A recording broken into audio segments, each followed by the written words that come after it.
good afternoon to everyone, and we'd like to welcome you to the Pharr International Bridge Toll Bridge meeting for Wednesday, May 20th, 2020, 12 p.m. We're going to go ahead and get started with a roll call.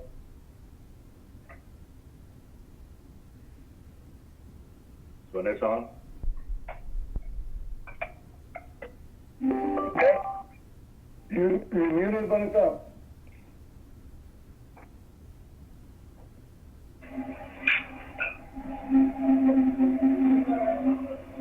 Unmuted. Can you all hear me? Yes. Yes. Okay, sorry, we're having issues with my phone. Yes. Edgar Delgadillo? Here. Tony Martinez? Present. Larry Hernandez? Here. Adalberto Campero? Present. Luis Flores? Here. Mayor Hernandez? Mayor Pro Tem Carrillo? Assistant City Manager Hilda Pedraza? Here. Bridge Director Luis Basan? Present. Director of Operations Fred Browen? Present. Finance Director Carla Saavedra? Present.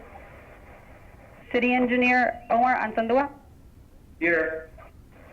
Okay. All right. Right. Now, would you please join us and stand up for the Pledge of Allegiance and the invocation by Luis.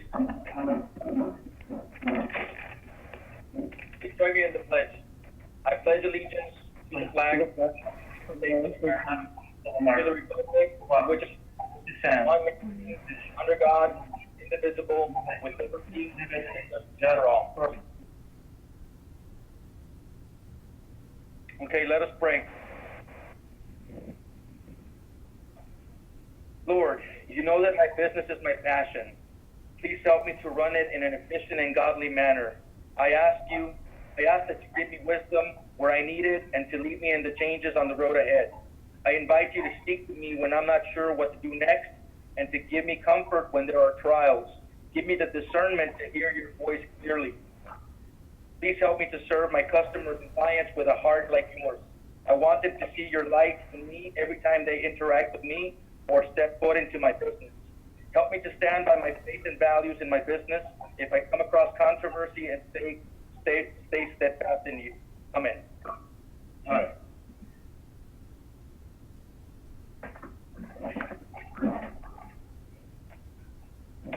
Go ahead and move to the item 2, which is the Director's Administrative Report. And we're going to start with line item A, which is Crossing and Revenue Report for April 20th. Good afternoon, board members. For the record, Fred Browen, Director of Operations at the Pharr Bridge. I'd like to present the crossings and revenues for the month of April, fiscal year 2019-2020.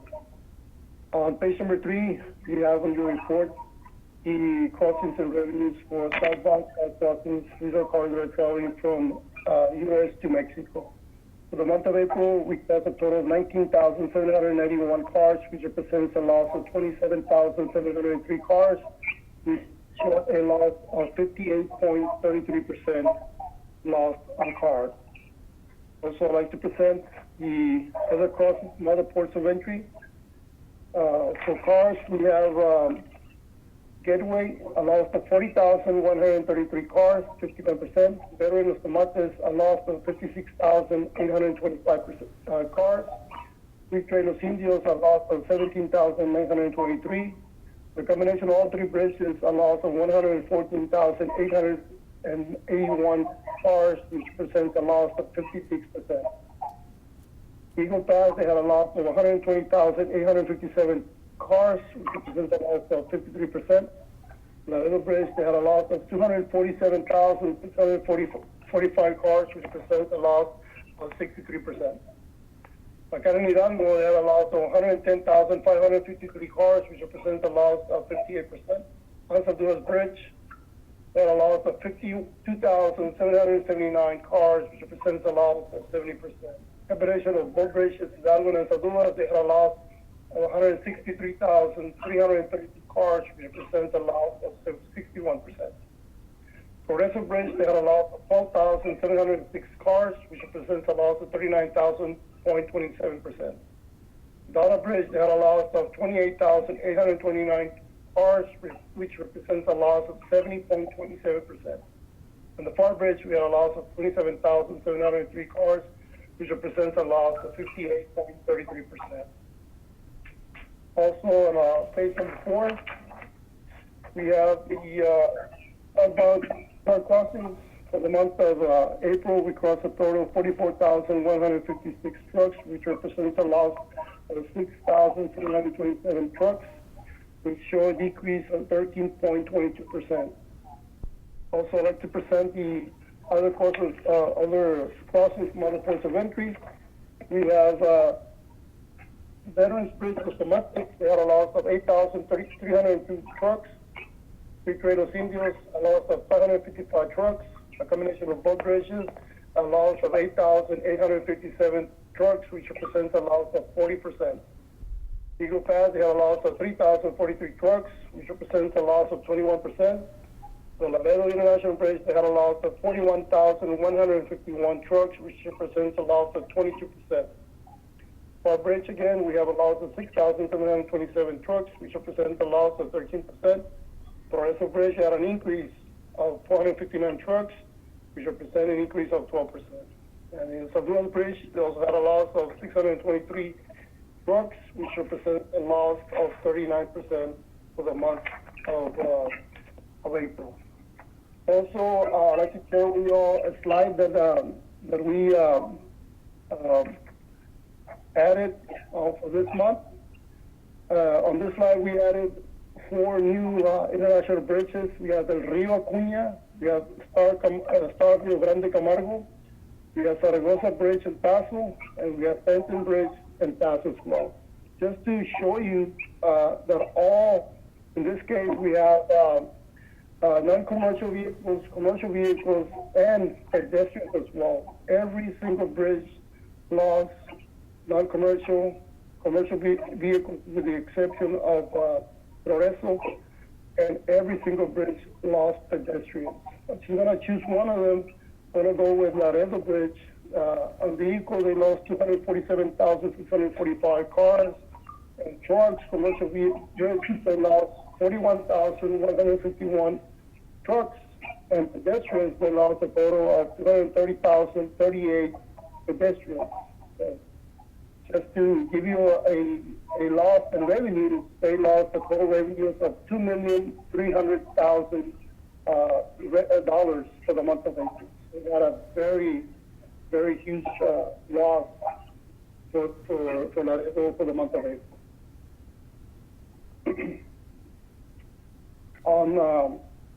On page number 5, we have the month of April. We have total crossings for the month of April. These are trucks are coming from Mexico to the U.S. We have a total of 44,149 trucks, which represents a loss of 5,613 trucks. Also, on the agriculture side, the total crossings for agriculture for the month of April, they cost a total of 13,634 crossings, which represents a 31% of all the imports that are coming from Mexico to the U.S. Also, I'd like to add that the agriculture trucks for International Bridge show a loss of 3,182 trucks, or a 19% over the same month in fiscal year 2018-2019.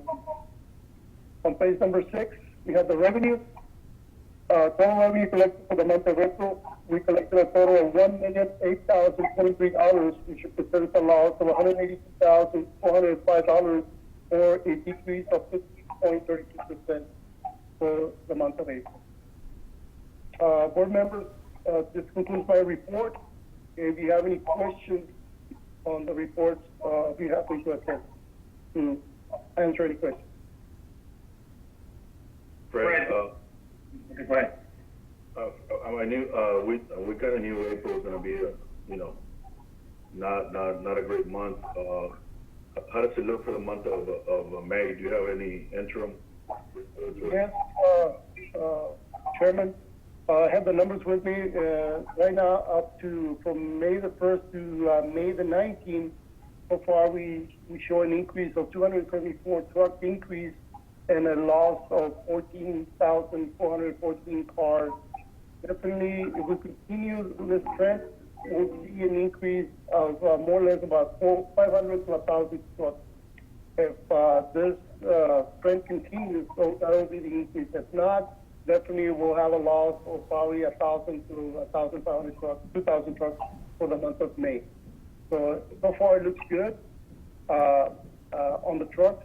Definitely the cars, every single vehicle will have an impact on the truck. Now, you comparing it to May of last year? I'm sorry? Are you comparing it to May of last year? Yes, sir. Compared to May 2019, last year, same month, to May 2020. And, Right, just you know, to be in the safe side, you said Pharr, we're a loss of 13% for the month of April. Is that correct? For cars or trucks? Or for the trucks? For the trucks, we lost 13%. Okay, I did right. Okay. 13%, yes, sir. Trucks, we lost a total of 6,727 trucks, which represents a decrease of 13%. Okay. Thank you, Fred. Yes, sir. do we have any more questions for Fred? All right. We'll go ahead and go to line item B, which is the finance report for April 2020.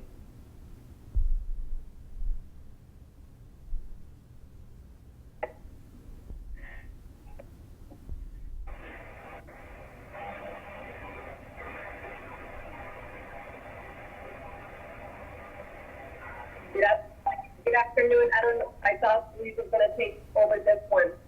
Can you all hear me? Yes. Yes. Okay. Hold on. Let me pull up the report. Okay, so I guess for the month of April, like we said, we did have a decrease in revenues for the first time. So we need to point that out.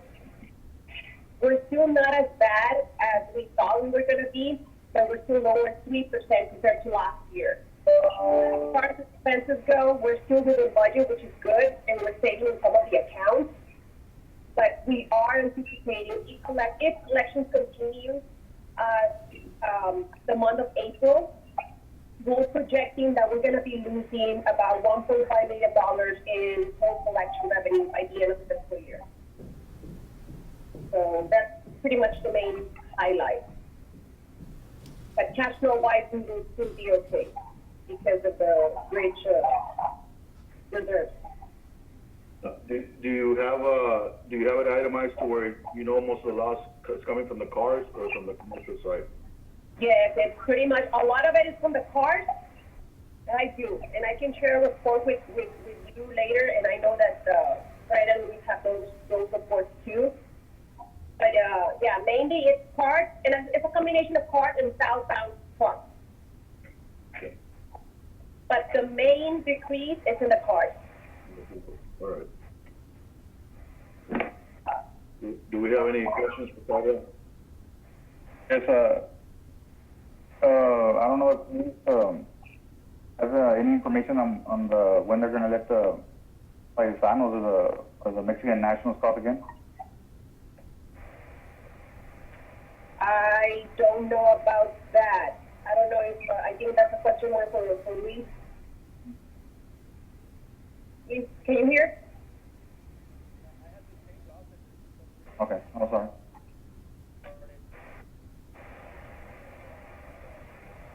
We can't hear you. No. Te escuchas bien bajito.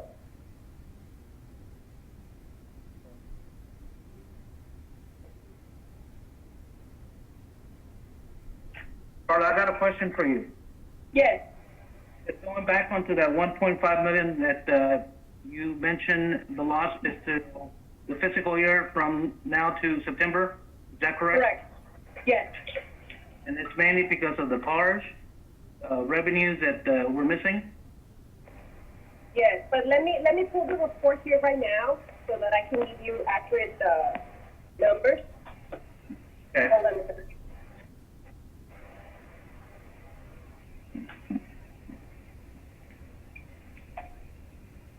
was cars, but we Correct. still had a The pretty main- significant drop on trucks. Right. The main difference is cars, although the cars is not the main source of revenue for our crossings. Right. In this case, it's contributing mainly to the loss, but of course also the drop.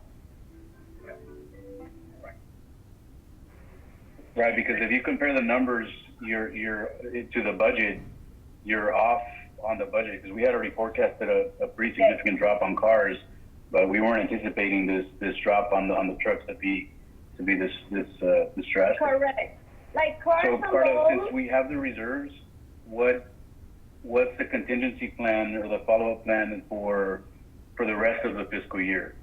Well, I already did a cash forecast for the end of the calendar year, which is pretty much the months that are going to be a little bit tight. And right now, the bridge it's good. It will sustain by itself without even touching the reserve. Because the reserve is the last thing that we want to touch. That's like the very, very last option. But just so that you can see that even without touching the reserve, we should be okay. But of course, we still need to be conservative with the spending, and if any vacancies, just leaving like that. Just conservative spending, and that's already assuming that we're going to lose those $1.5 million by the end of the year. I have a question real quick. And I know that they had a stimulus package for small businesses and medium-sized businesses, and they were talking about doing something for municipalities and state agencies. Do you know if there was something there, any stimulus fund from the government? Yes, it's nothing final yet. I guess we are getting some funds from CDBG, and we're trying to get one from FEMA, but that's more, I guess, for the residents and for the small businesses. Or we don't know yet if we're going to get something to actually help the city's operation. Is that what you mean? Yes, exactly. Because there was a bill that were proposed in Congress where they were saying that there were municipalities for cities. Yes. So the limitations are pretty, I guess, tight. The only local governments that got actual funding is the county. So we're trying to see if we can get something, or if Hidalgo County is gonna decide help the municipalities here. But it's nothing for sure yet.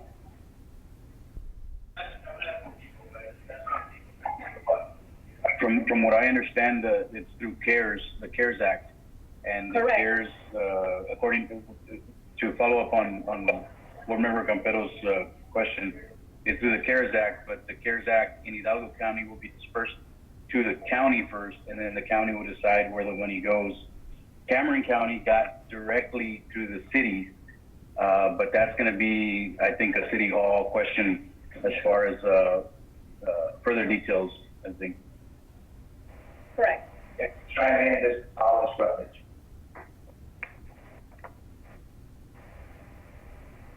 Can I talk? Mr. Chairman? Yeah, go ahead. Go ahead. Relative to the CARES Act, the county got $151 million to the Treasury about a month ago. Yesterday, the County Commissioners Court made a decision to disperse the $151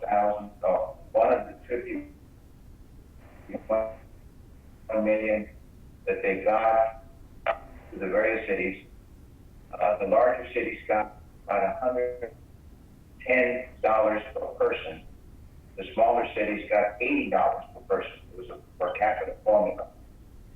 And I believe, I stand to be corrected, but I think that in that particular case, with the Treasury money that was directly given to the county, the city, as of yesterday, should be getting around $9 million plus from that disbursement.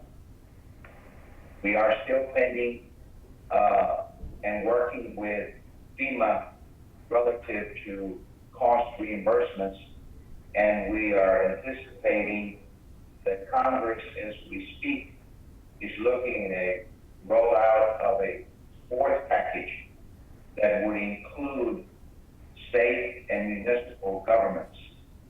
That particular package has not been approved yet by the United States Senate. So it's pending as we speak. But there is, what I understand in Senator Cornyn's office, that there's going to be money for cities and states relative to the fourth package. But yet, Congress has not acted on it. I think the House has passed one, but the Senate has not. I suspect that the Senate will reduce the amount of what the version of the House was at $3 trillion plus to a lot less, but it would still include relief for states and cities. And hopefully we'll be on top of it and find out a little bit more.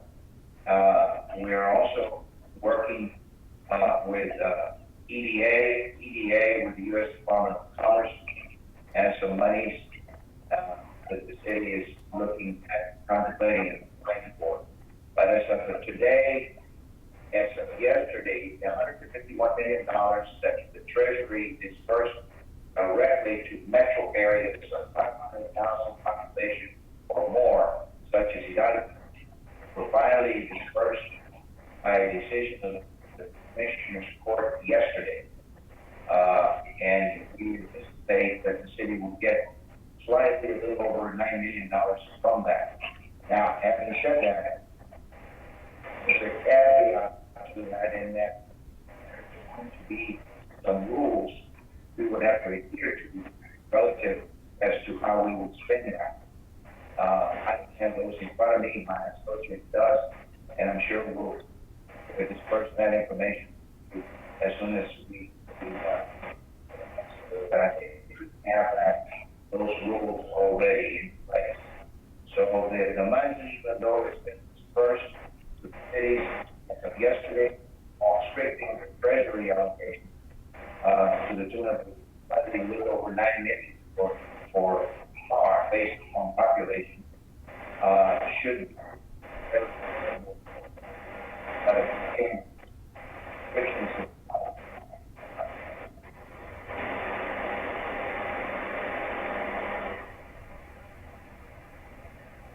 Thank you, Hollis. I understand. Yes, sir. Do we have any more questions or comments on this topic?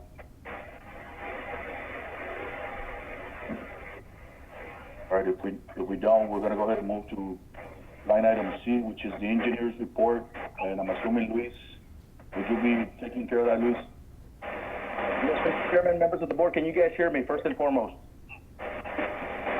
Yeah, I can hear you. Okay, I was having some difficulties on my computer, so I had to get on a laptop here, so I apologize for that.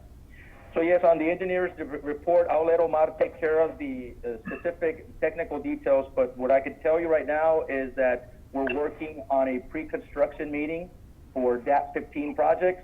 So we're finally, at that part of that. So we've been working on these projects for about 5 years now. We finally have everything squared away. We need a pre-construction meeting to get us going, to break ground. So Omar and I got together this morning, and we're hoping to line that up for either next week or the following, and get moving on that. When it comes to the DAP 16 projects, we have the final DAA, or the Donations Acceptance Agreement. It's already, we meet all the requirements, as well as GSA, CDP, and the city are all on the same page. That is probably not going to go out for bids until sometime in first quarter 2021. And BSIF, happy to report that that project, even though it's been stagnating for a long time, it is a state project. It looks, they finally set up a pre-construction meeting for that as well, and that is scheduled for May the 28th. Hopefully get going on that, on those lanes. When it comes to DAP 19, that was the Unified Cargo Processing project.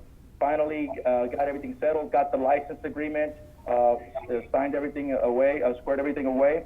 Right now, we're just coordinating efforts between CBP and SAT to ensure that we have the right technology and the worker permits and all of that is in order for Mexico to be able to operate alongside the U.S. as soon as possible. So that's something we've been working on at least for 2 years, a little bit over 2 years. When it comes to the office renovations, we're pretty much at about 95% complete. The only thing is that due to also COVID-19 and worker shortages and shipments and things of that nature, the shipment of the furniture is not coming in. It's not going to be shipped out until June the 26th. So we don't expect furniture to arrive until sometime in the first week of July, second week of July. And then we still have another phase to get through that was just authorized by the city commission this past Monday. So once we get all that squared away, we'll be happy to do some type of a celebration, ribbon cutting celebration, grand opening, things of that nature. I don't know if Omar wants to add anything more specific than that on the projects. Yes, please. The one other thing I want to add, and members of the board, is we also are looking to start doing a master planning of the bridge for some additional traffic throughput, as well as doing some operational and maintenance improvements. So we're going to be spearheading that here pretty soon to look at ways to push more throughput. Correct, and that is something also that was just authorized by the city commission this past Monday. So we're looking forward to that project. It should be something that we can get done in a fairly fast pace because we're not involving certain elements of government, and that is to utilize our existing infrastructure for the toll lanes, which actually used to be CBP inbound lanes, and that'll be specific to CT-PAT. Which right now represents roughly about 30-35% of our daily intake of trucks. So we're looking forward to that project. And some of the other things that Omar mentioned is fencing and things of that nature. We're master planning it for the next couple of years. All right, do we have any questions or comments on the engineer's report? If we don't, we're going to go ahead and go to line item D, which is the director's report. Yes, Mr. Chairman, members of the board. Just real quick, some housekeeping, some headlines that we've been hearing about. Obviously, you know, COVID-19 pretty much came to interrupt the way we conducted business on a day-to-day basis, and we're seeing the results of that. And it's every day. There's not a day that goes by that we don't hear about the negative effects. But we're also allowing these negative effects to turn into opportunities for us. So obviously, one of the things that we've been working on since day one, this week will mark week number 7. We've been doing the Bridge Connect live sessions. Those have been very successful. As a matter of fact, right now when I was listening to Hollis speak, I know he had his staff at one of our sessions recently to discuss the PPP and some of the other CARES Act programs. So we'd be happy to kind of bring back up for maybe next week, Hollis, if your staff is available, so we could update the public, update our stakeholders and the trade on what's going on there, and to see what other availability of funds or assistance there may be on behalf of the federal government. I know that USDA is also doing something to help the growers as well. So there's new information out there as we continue to learn, you know, to go through this. So I know that USDA supports the specialty crops producers with direct payments for losses due to COVID-19. For example, maybe Tony might have a little bit more information on that, but there's certain requirements that you have to meet. But again, I'll be happy to bring that up. The one for this week, the effects of COVID-19 on trade through Bridge Connect Live, that is basically the USMCA and how USMCA will affect manufacturing in Mexico. As we are aware, this week, we're opening up the automotive industry again in Mexico. So that's a big plus for us. I mentioned it last time. That's roughly about 30% of our daily intake of just maquiladoras for automotive here in Reynosa. So, you know, we're seeing a lot more traffic now. So I know Fred mentioned crossings. You know, things look optimistic. But as we discussed last time, we do have to keep things conservative to ensure that we keep within budget. But the USMCA, how it's affecting manufacturing in Mexico, we have a big panel consisting of the RESTEC, which is the Real South Texas Economic Council. We have the Mid-Valley Customs Brokers Association, Agentes Aduanales de Reynosa. We also have some of our local customs brokers that'll be participating in this. So we're talking about the industries that will benefit from USMCA, things of that nature. So again, I highly encourage those that have not logged into one of our live sessions to do so. I think they add a lot of value to what we're doing here at the bridge. We're keeping tabs on things, we're keeping our finger on the pulse, and I think other cities are looking towards Pharr to see what we're doing, and so that's very encouraging. And this is something that, you know, we initiated just because we knew that we had to do something. We had to continue the conversation, continue the dialogue with again, mostly our customers. So again, I just want to brief you all on that, and also just to also recommend, if there's any recommendations out there. I mentioned the PPP and all that right now, but if there's any other recommendations out there, I know we were looking at doing the HOS as well. I know that the new rule is being signed, I believe, into law this week, if I'm not mistaken. But USDOT decided that we needed to give it a few more days, so maybe another 30 days before we can do something with HOS. But we did reach out to them already. Again, if there are any suggestions of what type of topics, things of interest that we could bring through Bridge Connect Live, we'd be happy to put those in motion for the trade.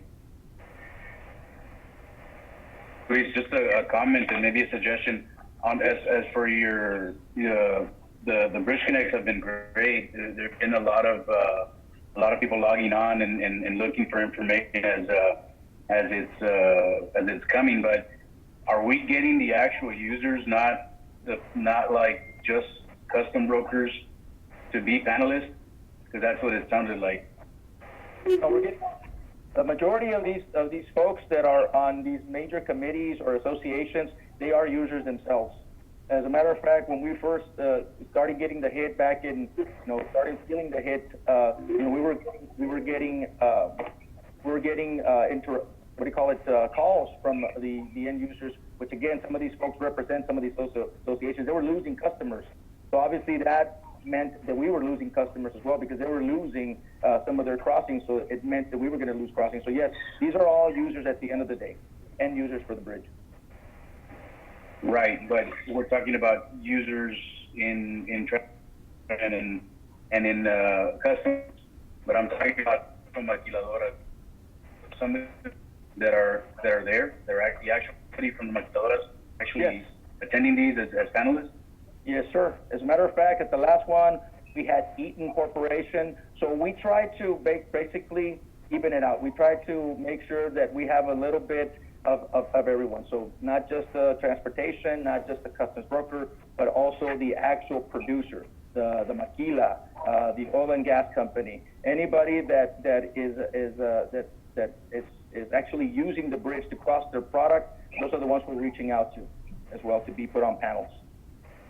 I think almost everybody that you've had there, Luis, has a title for an association, but at the end of the day, they represent the company that's an end user. So, somehow, like the guy from Eaton, to some degree.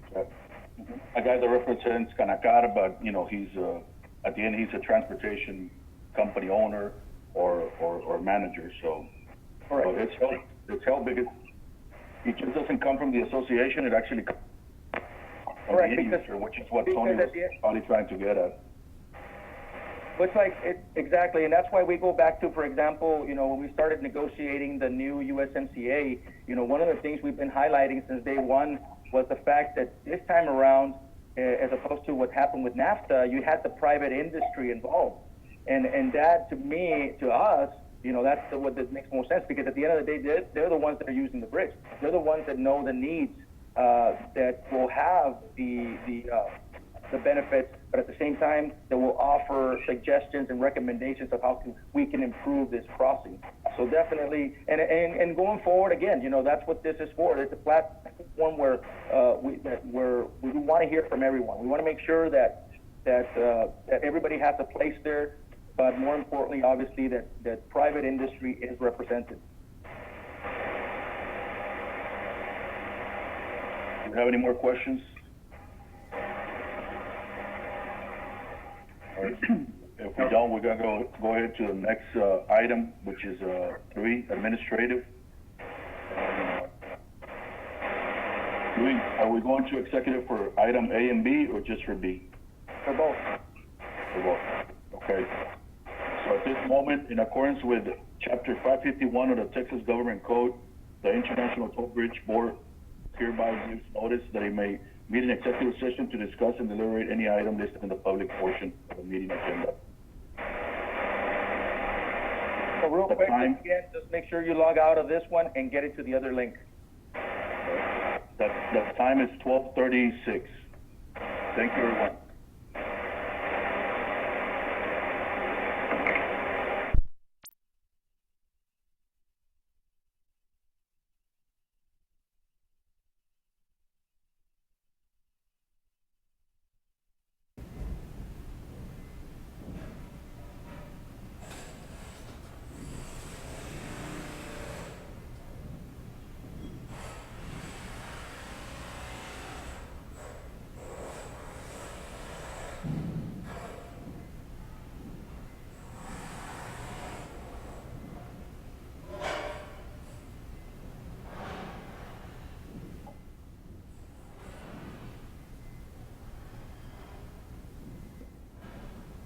We're back from executive session. The time is 1:39.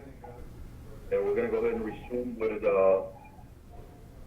line item 3, which is administrative, and item 1, or A, which is discussion and action, if any, on the 2020 PMA Fresh Summit Annual Conference. Do you need a motion on that one, Luis, or it's also labeled for discussion? That one action, yes, that one requires action. Okay. We need a motion,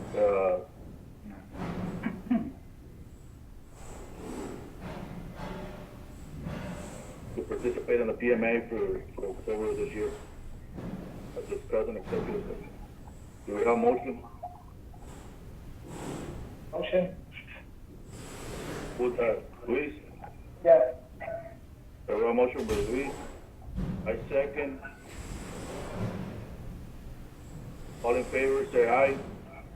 Aye. Aye. Aye. Motion carries. That was a motion by Luis, second by Edgar Delgadillo. For the record. Line item B was just for discussion. And, we need a motion to approve the 2020. Make a motion. A motion. A motion. A motion by Larry, I second it. Second. all in favor? Aye. Aye. Aye. Motion carries. So now we flip motion to adjourn. Motion. We have a motion by Luis Flores. All in favor? Say aye. Aye. Aye. Motion carries. Thank you, everyone. Hopefully we'll see each other in person for the next meeting. I hope so too. Thank you guys. Have a good day. Yeah, right here. Bless you all.